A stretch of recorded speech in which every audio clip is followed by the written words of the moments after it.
Buti nga sa kanya. Napakamaldita kasi niya. Tita naman, wag na po natin sisihin si Cleo. Nabiktima na nga po ng trahedya eh. Ay naku, ang sabihin mo na karma siya kasi ang sama-sama ng ugali niya.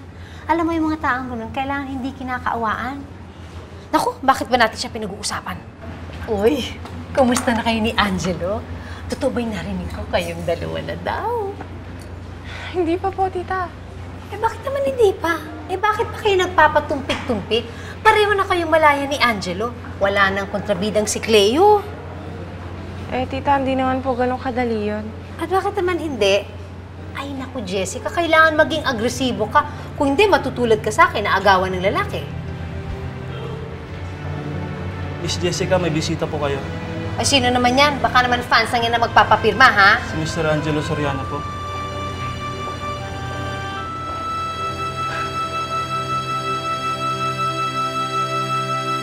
Alright, a bit flirtatious. Diane, go for it. Hold it, guys. Alright, let's do a different pose. Halikan mo yung hand mo. There you go. Lovingly look at her like, please marry me. Tapos ikaw parang pag-iisipan ko pa. Alright? Kumusta si Cleo? Totoo bang... Sorry. Okay lang, walang may kasalanan nun. Yun nga yung masakit eh. Muna may kasalanan. Pero nangyari. Bakit ba kasi kailangan mangyari yun? Alam mo, hindi ko rin alam. Basta't ang alam ko, kailangan niya ako ngayon. At hindi ko siya pwedeng iwan. Eh, bakit ka nandito? Para sagutin ang sinabi mo sa akin kahapon. Mahalaga pa ba yun? Jessica, mahalaga sa akin yun. Mahalagang malaman ko na mahal mo rin ako. Pero, hanggang dito na lang muna tayo.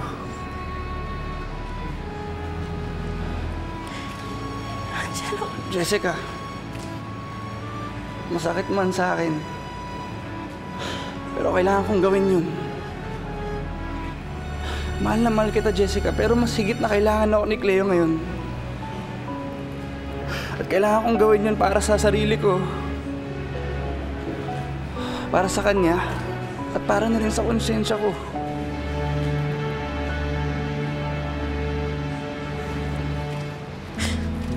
Oo, naiintindihan ko. I'm really sorry, Jessica. Wag. Huwag kang mag-sorry. Tama ka. Walang may kasalanan. Siguro lang talaga. Hindi tayo para sa isa't isa.